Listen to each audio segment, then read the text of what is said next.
sci-fi and fantasy short stories. Hazards of Faster-Than-Light Travel by David Rogers.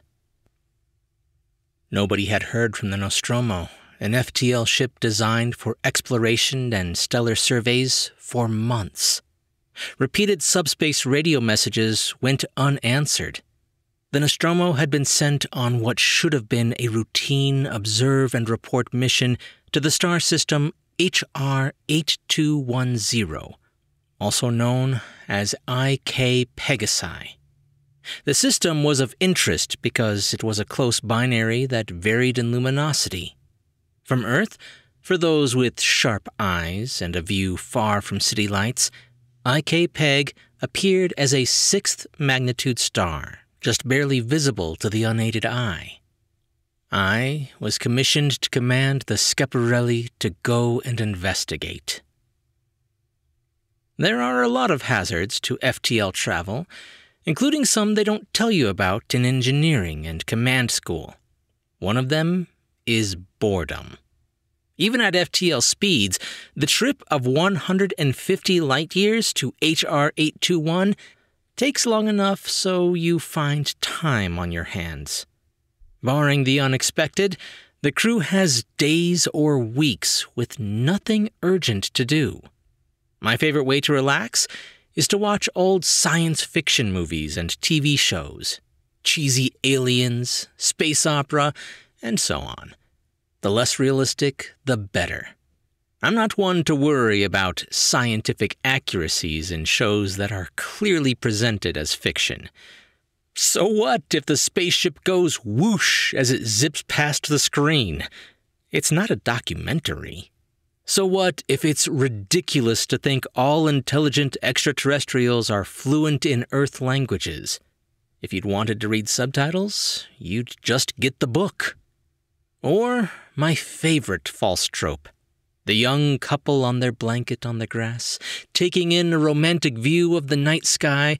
One lover tells the other how stars are very far away, so a lot of them allegedly explode or burn out before their light can reach Earth. Thus, concludes the know-it-all, a lot of those stars are not there anymore.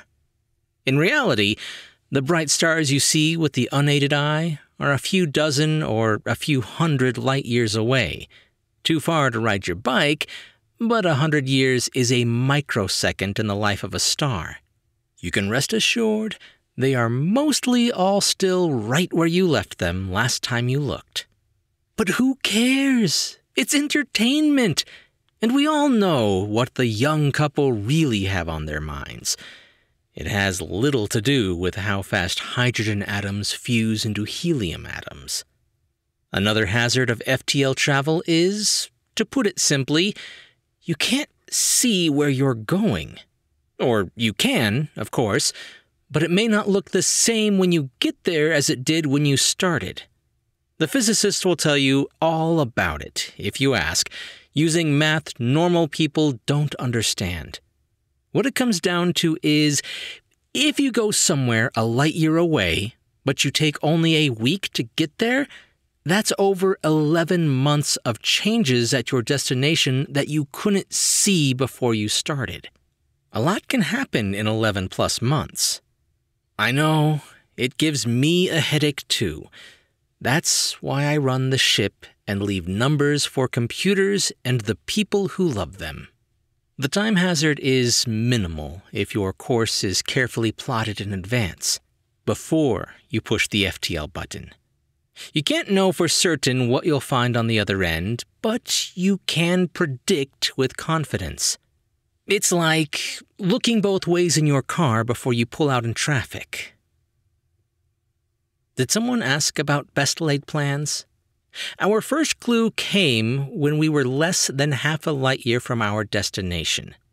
We dropped back to sublight to assess the situation. A debris field lay just ahead. I gave orders to launch a shuttle and inspect whatever was out there. The first officer called over the ship's intercom, "Captain, you're going to want to see this." I headed down to the shuttle bay. Recovered wreckage covered the deck. The largest fragment read, "No," before it broke off. I recognized part of the Nostromo's quarterboard. While I was processing what I saw, Chandra, the chief astrophysicist, came in.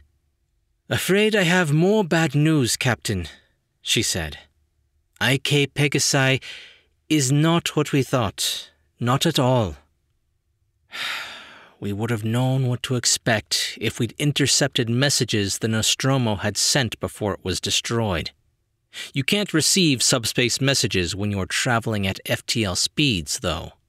The subatomic particle chasers say distortion of frequency and wavelength at the quantum level due to increased curvature of space-time make it impossible to reintegrate messages in a meaningful pattern. The point is, no matter how you do the math, at FTL, you're incommunicado. As soon as we dropped to sublight, we read the missing messages just fine. They confirmed what Chandra said.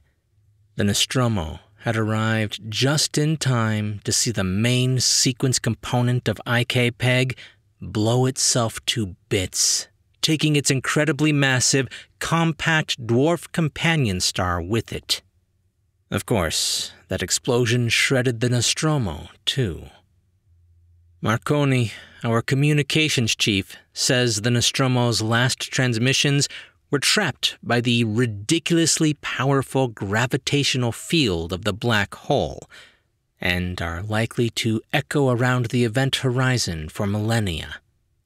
I asked how that could happen, but the explanation quickly devolved into the kind of math that uses a lot of Greek letters.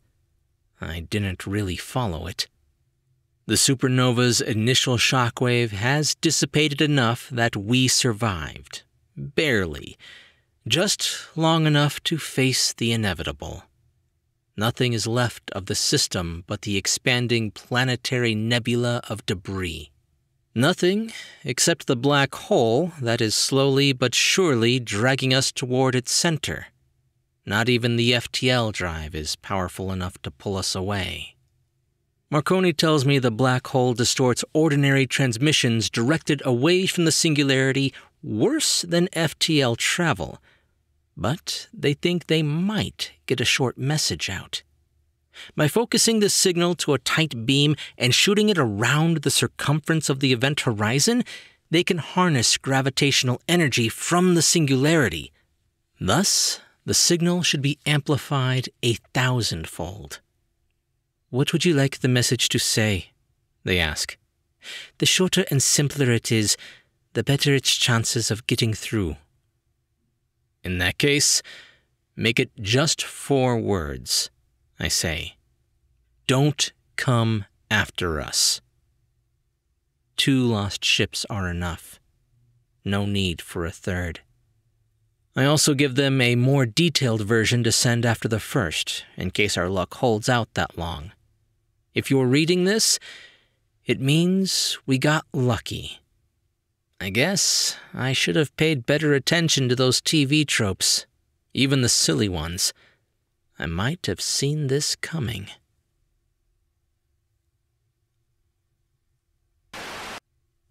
David Rogers' interests include all forms of science fiction, fantasy, and the generally weird and strange, from Poe to Stephen King, Shirley Jackson to Ursula K. Le Guin, and N.K. Jemisin. David's poems, stories, and articles have been published by various outlets, including Starline, Third Flatiron, and Daily Science Fiction. His collection of short fiction, Emergency Exits, is available from Amazon.